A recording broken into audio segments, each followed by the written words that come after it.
Olá, muito bom dia. Estamos chegando com o Jornal da Manhã desta quinta-feira, hoje dia 13 de agosto de 2020. Muito obrigado pela audiência. Vamos lá comentar os principais assuntos do dia aqui na região de Presidente Prudente. A gente começa com o destaque do nosso comentarista Adolfo Padilha. Bom dia, Adolfo, seu destaque.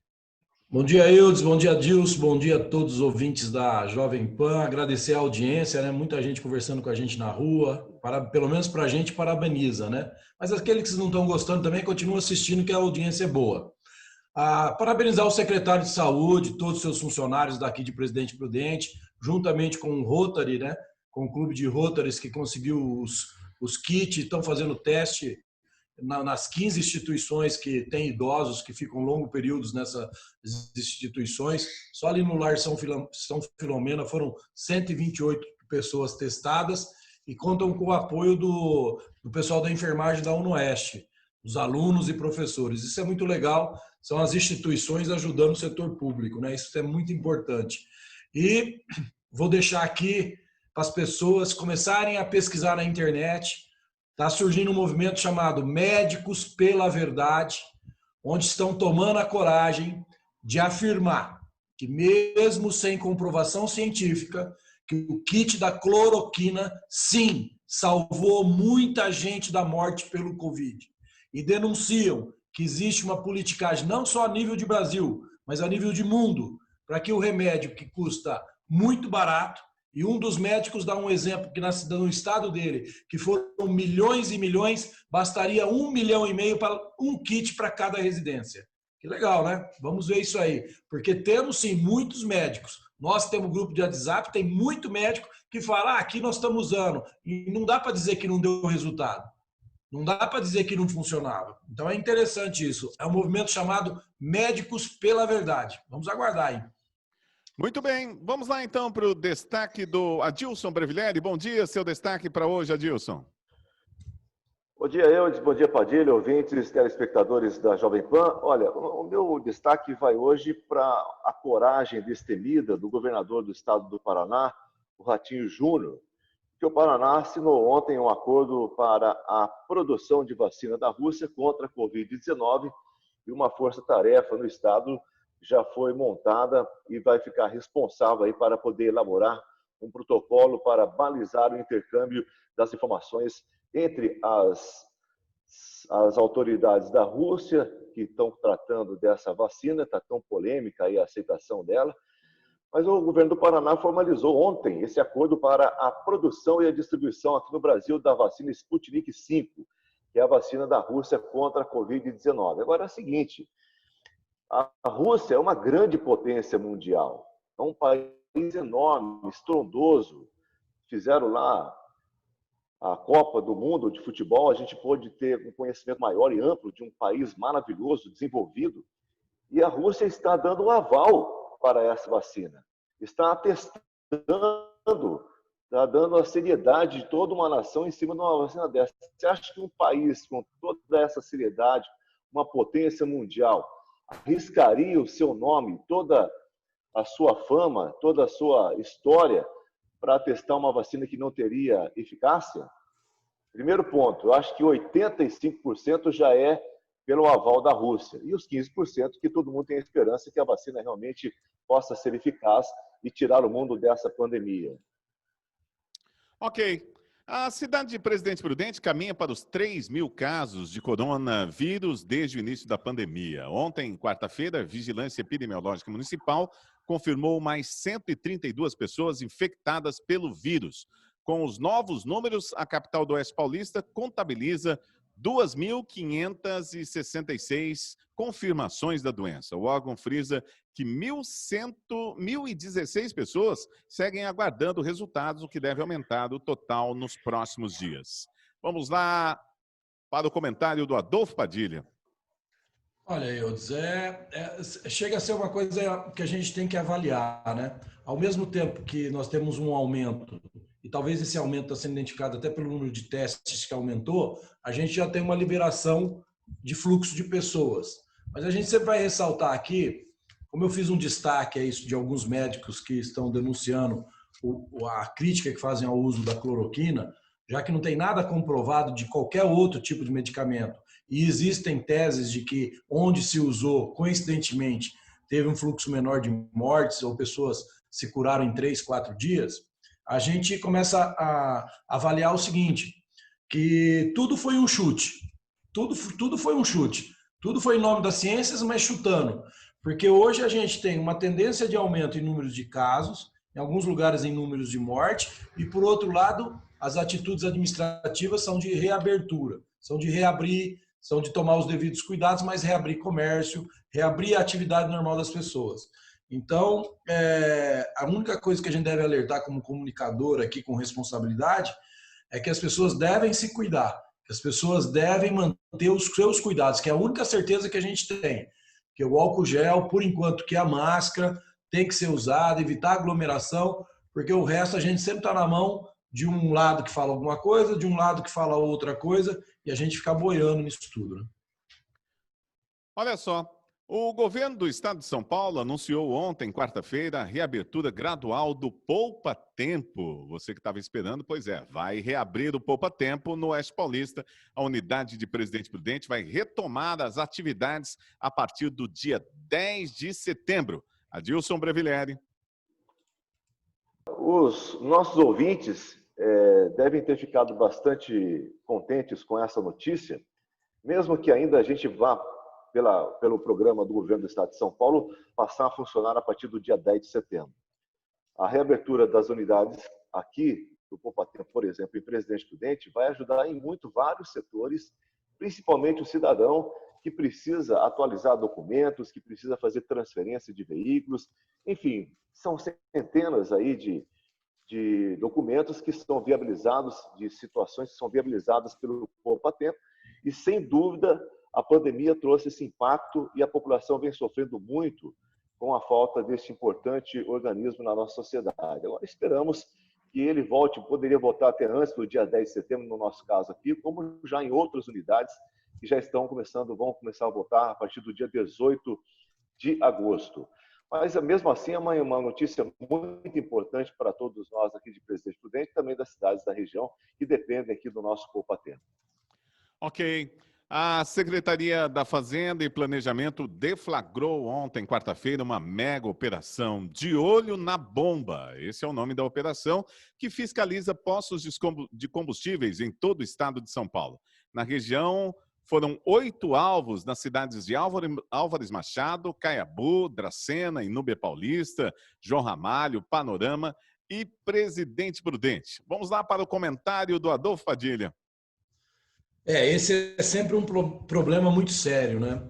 A gente nunca sabe, por isso que eu sempre indico as pessoas a fazerem. A gente, pelo menos, abastecer em postos de gasolina que a gente conhece os donos, né? A índole dos donos, são pessoas que a gente conhece um pouco do caráter, porque outro dia até eu tive a oportunidade de estar com a deputada Carla Zambelli, já falei isso também para o deputado Ed Thomas.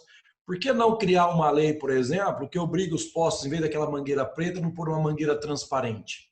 Pelo menos a gente vê o negócio indo para dentro, né?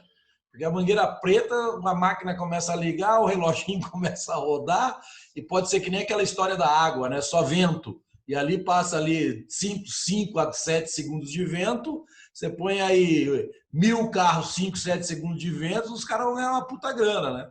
E duvidar, e tem muita gente, até algumas redes que fazem isso, a gente não pode, porque realmente acontece muito. Mas fica a dica aí, eu acho que seria um projeto de lei interessante. A obrigatoriedade dos postos de gasolina, em vez de ser aquela mangueira preta, ser uma mangueira transparente, resistente, claro, mas que a gente possa pelo menos ver o líquido, né, Adilson? Sem dúvida.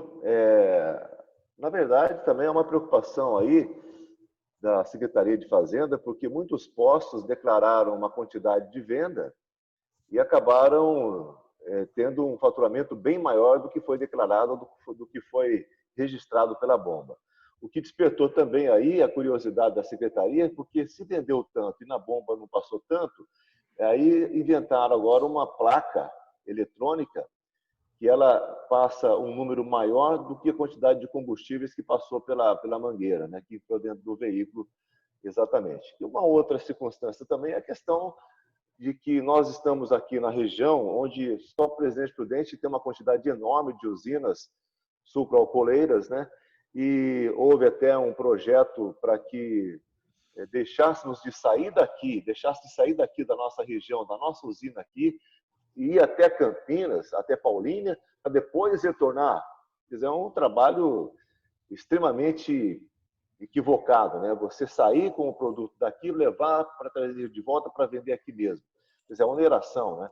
E esse projeto, curiosamente, não passou. Foi negado aí a possibilidade de aprovação desse projeto.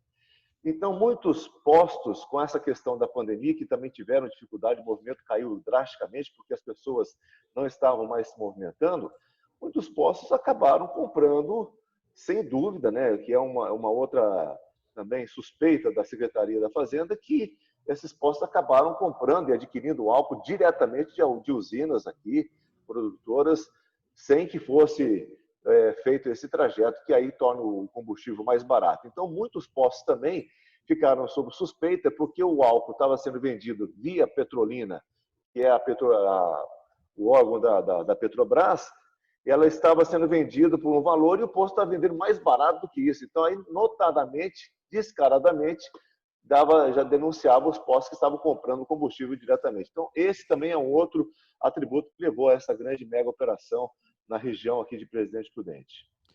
Muito bem, olha, o convênio para a implantação de um restaurante popular do programa Bom Prato em Presidente Prudente será assinado amanhã, sexta-feira, às 16 horas, no Palácio dos Bandeirantes, a sede do governo do estado de São Paulo. Segundo a secretária municipal de Assistência Social, Fabiana Salles Macedo, a partir da assinatura do convênio, a entidade vencedora do edital para a administração do programa na cidade deverá dar início à parte de adaptação e a obra do imóvel que vai abrigar o Bom Prato, que fica na Avenida Brasil, 1073, na Vila Nova, entre o terminal urbano e o terminal rodoviário aqui em Presidente Prudente. Bom, é muito contestada essa vinda do Bom Prato para Presidente Prudente, principalmente pelo número de restaurantes e pequenos restaurantes que tem por aqui. Já foi o que você disse algumas vezes aqui, né, Adolfo Padilha? Nós temos dois lados da moeda nesse caso, né? Nós temos o Bom Prato, vem, se eu não me engano, é R$ 1,50 o almoço, né? Alguma coisa nesse sentido, ou R$ 1. Isso atrapalha um pouco do comércio, que já não é muito forte, né? No sentido daqueles comércios que nós temos no centro da cidade, que a gente já falou aqui que não são assim valores tão fora do alcance das pessoas. Por outro lado, tem aqueles transuentes, né? Que vivem na rua, que a R$ 1,50 vão poder se alimentar. De qualquer forma, eu ainda acho que o dinheiro que a prefeitura vai investir ali poderia ser investido em outro lugar. É o que eu acho. Eu acho que nós não temos uma demanda muito grande, graças a Deus, de pessoas que necessitam desse tipo de ajuda. Quando você abre um estabelecimento, você vai prejudicar quem necessita daquele estabelecimento para alimentar a sua família. A prefeitura podia, como tem, através do Fundo Social, algum tipo de assistência para essas pessoas mais necessitadas. Por isso e desta forma, eu não vejo ainda assim que o Bom Prato seja um bom negócio para o Presidente Prudente. Muito bem. As inscrições para o concurso público da Unesp de Presidente Prudente vão encerrar amanhã. É uma chance para o Departamento de Planejamento, Urbanismo e Ambiente. Também há outro processo em andamento. Agora, o que me chamou a atenção são os valores a serem pagos para esses profissionais. Conforme o edital, carga horária de 12 horas semanais, salário de R$ 900,31. Aí tem vaga no planejamento, urbanismo e ambiente, matemática e computação. Muito bem. Vamos lá, Adilson Barvilhelli, salário de R$ 900,31 por 12 horas semanais. Será que isso chama a atenção de alguém? Será que não está errado isso aí, não? Porque quando a gente pensa em docentes da Unesp, você percebe que são docentes do mais alto gabarito, né, que são todos com vários doutorados, vários pós-graduação, mestrados e tal.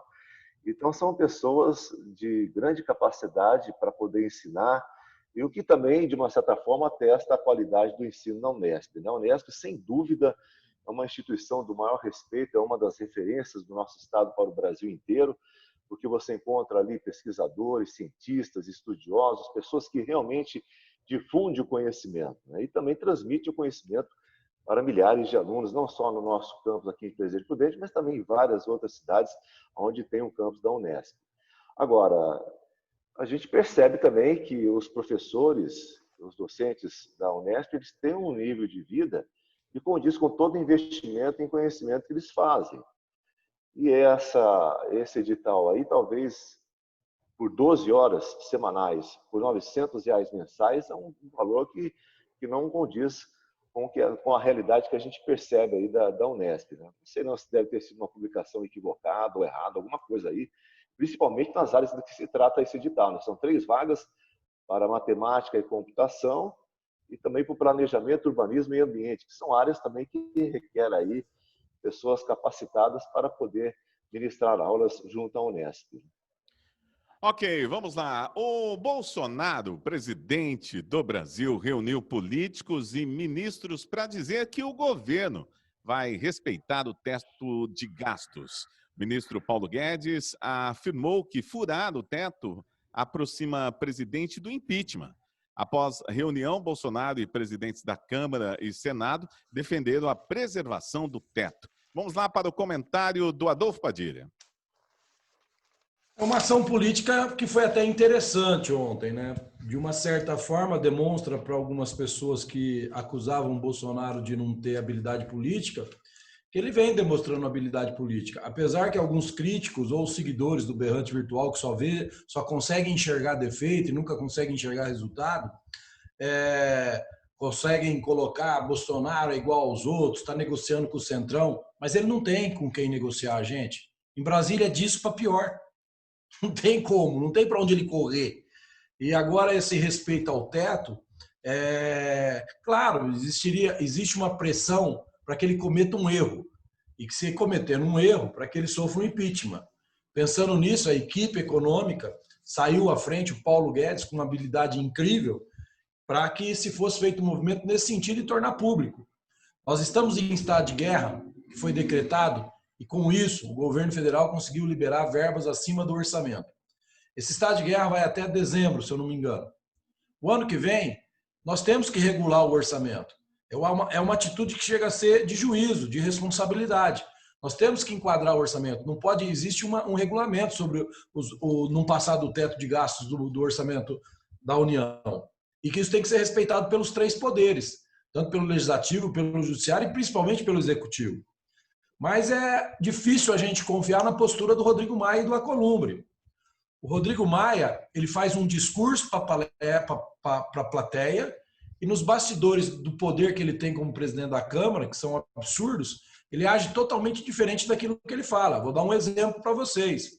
Quando ele faz palestras com os empresários paulistas, ele afirma e diz em voz alta que ele é totalmente a favor da privatização. Só que nos bastidores, juntamente com a Alcolumbre e a turma toda deles, eles fazem de tudo para prejudicar o projeto de privatização das estatais que a gente tem. Então, o Rodrigo Maia fala que é a favor da privatização, publicamente, e internamente usa a força política que ele tem para impedir que esse processo ande para frente. Para vocês terem uma ideia, o secretário que deixou ontem, para quem não sabe, ele é só dono da Localiza. Só. Ele é o dono, proprietário da Localiza. Será que ele entende de alguma coisa ou não? Será que ele é um cara bem sucedido? Imagina esse cara ter que discutir com o Rodrigo Maia sobre privatização. Não aguentou e saiu. Mas graças a ele, nós já sabemos hoje, ao governo Bolsonaro, que não são 144 estatais que nem alguns governos anteriores falavam e nunca deixavam a gente ter uma certeza. São 698 estatais. 698 estatais. Bancada com o seu dinheiro, com o meu dinheiro.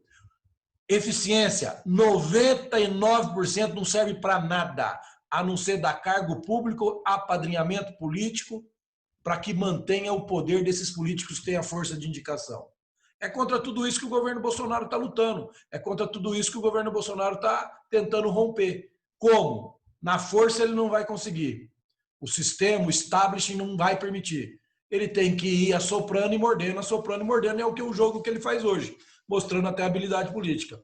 Não romper o teto é não permitir um motivo para que esse grupo todo solicite o impeachment e o afastamento do presidente. Adilson Brevileri, a sua opinião? Pois é, o nosso Estado, o Estado brasileiro, ele tem sofrido muito com a altíssima carga com salários de funcionários públicos, né? E o caminho mais correto, que já seguido por todos os países desenvolvidos no mundo inteiro, é que quanto menos estatais, melhor, que você deixa de onerar na sua folha de pagamento.